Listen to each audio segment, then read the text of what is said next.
This episode and others like it are made possible by the generous support of my patrons on Patreon.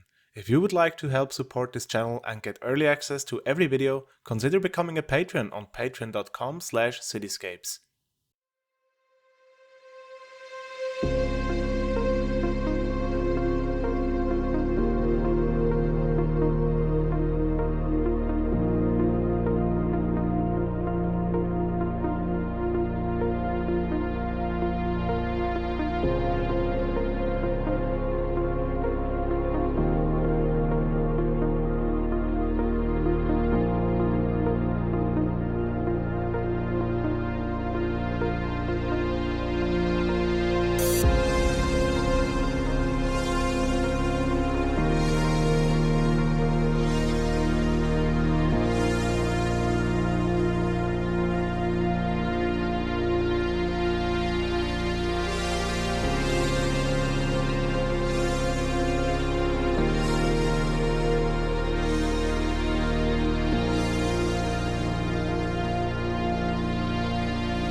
Hi guys, CityScapes here and welcome back to Verville episode 52. As usual, on screen right now you get to see what we built in the last episode. We basically developed a whole new city district and kind of wrapped up the city in one direction, geographical direction that is. So here again a full overview of the whole district, the sewage treatment plant, a lot of tram networks, tram stops, and a transition from city blocks to single family homes and eventually the forest. But let's zoom way out of the city for a change, because I want to give people not too familiar with this project here a chance to see where everything is located and just have a bit of a better overview. So here we are, and for orientational purposes, here's the main station, the heart of Verville, over here the Old Town district, and over here we have Art Goldau with the Rigi Mountain and the railway. And I don't know if you remember, but I was saying that I really wanted to build the Gotthard Mountain Pass, and Art Goldau was a first step in that direction, and today we are gonna continue exactly doing that. We are basically working our way back here to this valley and eventually all the way up here. But for today we are focusing mainly on the infrastructure part in this region here. So no detailing today, but some pretty cool CSUR Highways stuff, landscaping, and just building the foundation for next episode where we're gonna develop the actual village here, which is gonna called Fluelen, where I take all the inspiration from. Let me show this right now, how it looks in real life. And yeah, there you have it. It's super scenic, this whole area. And especially with the landscaping, I really tried to hit exactly the shapes of the mountains. And yeah, basically just this whole view. You will see that obviously at the end of the video in the cinematics, so stay tuned for that. But yeah, let's finally dive into today's building process. As you can see, the graphics changed quite a bit because this footage is super old. It's from February 2021, so at this point 1.5 years old. Yeah, I was sitting on that footage for quite a while, so yeah, the time has finally come to... Oh yeah, look at that, even Art Goldau hasn't been developed yet. Because at this point I was building all the train stations along the Gotthard mountain route. So yeah, that's not in a super chronological order, but it doesn't really matter. You still get to see every step of the process. As you probably realized, it's also still Railway 1, not the Railway 2 yet. Also no network multi-tool, so everything had to be placed down by hand and just estimated. Wow, how painful that was back in the day, am I right? So the road you can see here in the background right next to the cliff wall, I tried to force the terrain in an order that I wanted to have. It's my usual go-to trick to do basic landscaping work. And yeah, it still works quite well, this little trick. Slightly unnecessary of me showing you the railway stuff I'm working on right now here, because yeah, later on I will delete it anyway and replace it with Railway 2. Also change the shape a little bit, but at least you get an idea how all of this worked out. This segment I placed down here, this is gonna be the high-speed link from Zurich to Milano Centrale in real life. So it's the entrance to the Gotthard Base Tunnel. As you probably remember, longest railway tunnel in the world. Pretty proud of that, still. Super cool to also have it in City Skylines here. And of course the detailing will follow in the next episode. Still had some remnants, some leftovers from the build that was sitting here before. I don't know if you can still remember, but if you are interested in that, you can check out episode 2 of Verville. Wow, that was a long time ago, but in that episode you will see what was sitting in this valley before I just demolished everything. It was a bit sad seeing all that stuff go, but it's gonna be worth it, trust me. It's gonna look super cool once we are finished here, especially the POV rides in the end. Oh man, I'm looking so forward to that. Right now, you're probably wondering what exactly I am doing here. This is an invisible terraforming network, and I just used it for creating the riverbed, as you can see. As I was mentioning before with the Google Earth shot, I really wanted to have the shapes of the mountains right, especially from that one perspective upwards the valley, and that's why I changed the shape of the mountains here a little bit to better represent the real life place. And as usual, I did it with terraforming networks or just roads, it doesn't really matter.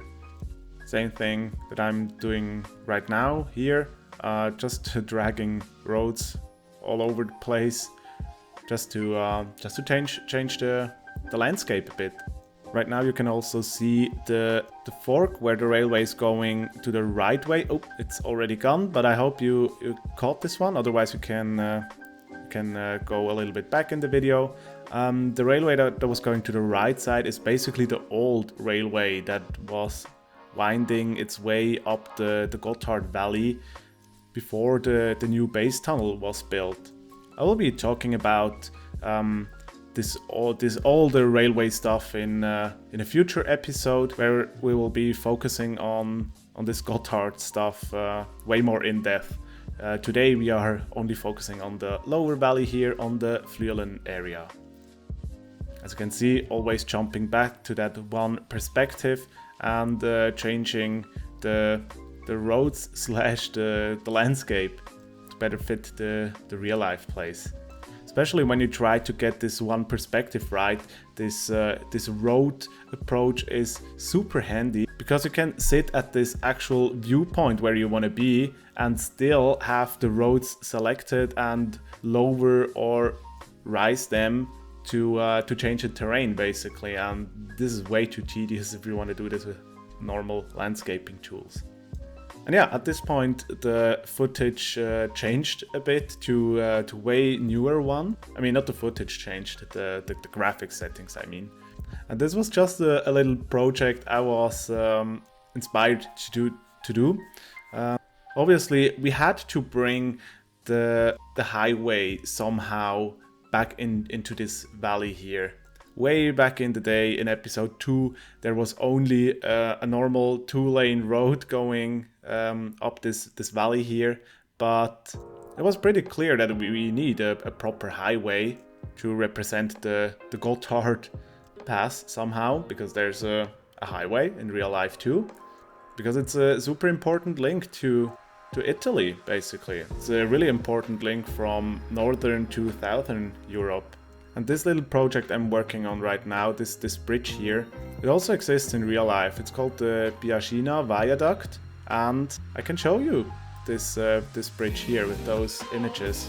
Even though it's just a pretty basic concrete bridge, I think it's super impressive how it's spanning over this whole valley here. In real life, the bridge is over 100 meters tall and over 600 meters long. So a really impressive construct in my opinion. And also super crazy how there are 3 train lines going under this bridge here because of all the helical tunnels. They are also part of the old Gotthard Mountain Railway, so I can give you a bit more information about that in future episodes, but it looks freaking cool. It's also why I took these Google Earth shots as well, so you get a better idea how this area looks like. Obviously it's not 3-dimensional apart from the terrain, but yeah, all in all, a pretty stunning scenery. For the actual bridge, I think I built the whole bridge with just those expressway pillars, but actually when looking at the footage here, I'm not too sure about it anymore. I think I used expressway pillars as well as normal railway pillars, but yeah, now I'm a bit confused. I'm not sure how I build it anymore. If you're interested in that, I can look it up and post it later on in the comments. Yeah, still no network multi-tool, so I had to use the parallel roads tool, and that was really tedious to do back in the day. Here I wanted to split up the 2 lanes from the highway, because I wanted to have them on different levels, you know. So in one direction it's a bit higher up than the other one, just to have a bit more of an interesting aspect to it. I think it's gonna look pretty cool in the end. And at this point I realized that the riverbed was not exactly in the perfect position, so it wasn't too hard to fix because I used those terraforming networks. I could just select all of them and move it a bit to the side. Super handy actually. Here another shot how the area looks in real life. So I dragged the CSUR networks perfectly parallel to the riverbed and then worked from there on further, connected up to the other CSUR highway, and just neatly tucked to the side of the lake here. Connected it all up, and because the CSUR networks are not terrain conforming, I had to later on adjust the terrain around the networks. This was especially annoying with the tunnel entrances because they were covered with the terrain.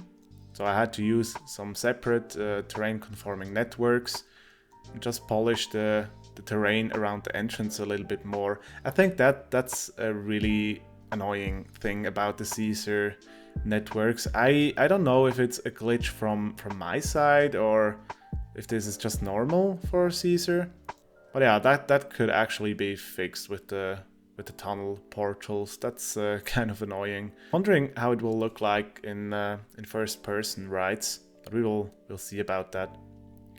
Here I used another little trick that I learned in my landscaping episode.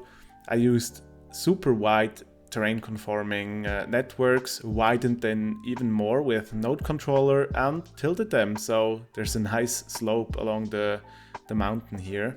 Later on just brushed over it with the terrain tools to blend it in properly.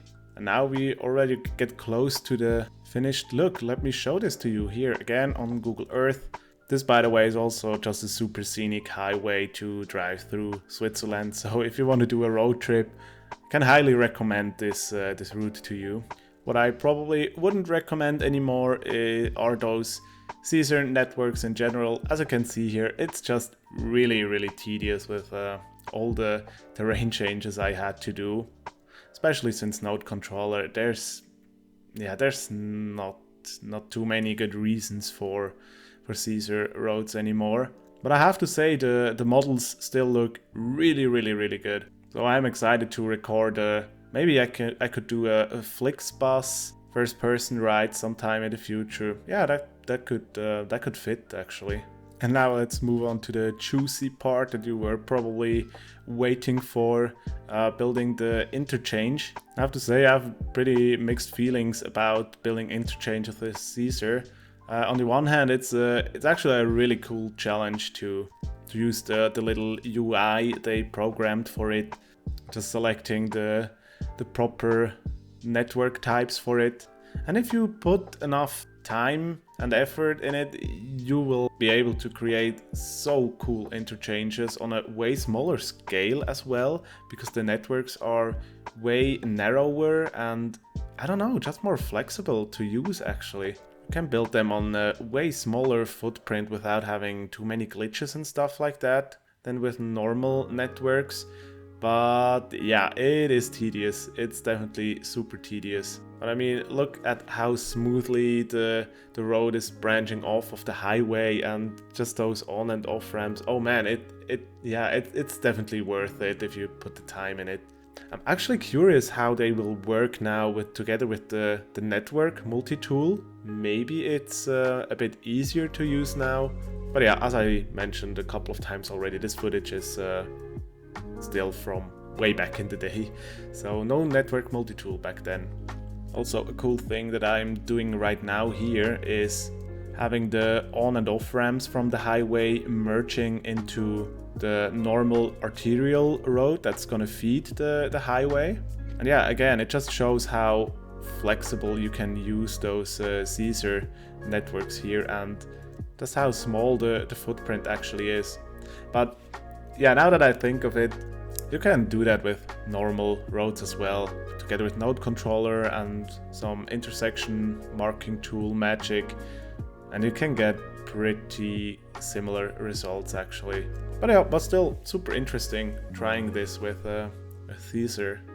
And I just wanted to mention again that today's episode is the first part of this Fluelen district project. So today we are only focusing on the base infrastructure, and in the next episode we're gonna fill it all up with live details, buildings, people, a lot of car traffic. But I still managed to get some cool cinematic shots. Doesn't even look too empty or too dead in those shots, so that's a good thing. But the juicier ones will come with the next episode, that's for sure. Here I still have a closer up shot from the whole highway interchange. So I tried my best to create it one-to-one, even down to the actual lanes the cars are using. The only thing is that I had to squeeze together the left side of this whole road infrastructure a little bit together, because I just didn't have enough room for all of it. But I have to say, in the end, it looks pretty darn close. As usual, I had to straighten out all the little segments that you usually end up with these CSUR networks. And yeah, this is probably the thing most of you are asking about, how to connect up CSUR roads to normal networks. So it's really not that big of a deal when you have selected the bidirectional roads with CSUR. Then they kind of behave like a normal road. But yeah, you have to be prepared to still tweak the transitions a bit with intersection marking tool, and in the worst case maybe some ploppable asphalt. But yeah, let's check if I actually gonna work on the transition to the roundabout there. Seems like I'm a little bit distracted with creating this road over the canalized stream here. Yeah, now it doesn't seem like I'm moving back to that transition thing again. But if you are really having troubles with that, I can still show you sometime on a live stream maybe. That's anyway a better approach to address questions of you. But yeah, for that I would need to stream a bit more, I guess. Yeah, so the last few touches here, making sure that there's enough clearance everywhere. Changing the last few shapes of the networks here so you don't have any gaps. But all in all, we are already closing in on today's episode. So guys, thank you so much for watching. As usual, it was a pleasure having you here. Thank you so much for still sticking around. very big thank you to my Patreons from Patreon. And yeah, if you wanna see some photorealistic screenshots of Verville, definitely check out my Instagram channel. I also use Twitter for some random stuff. Sometimes those are screenshots, sometimes those are questions and whatnot. But yeah, especially Discord is a pretty cool place to just hang out a little bit, having a chat, and it's also a chance for you showing me your builds, because that's always great to have some more inspiration. Alright, one last time, thank you so much for watching today's episode of Verville. Enjoy the cinematics that are showing up in a second, and I'm really looking forward to see you in the next one.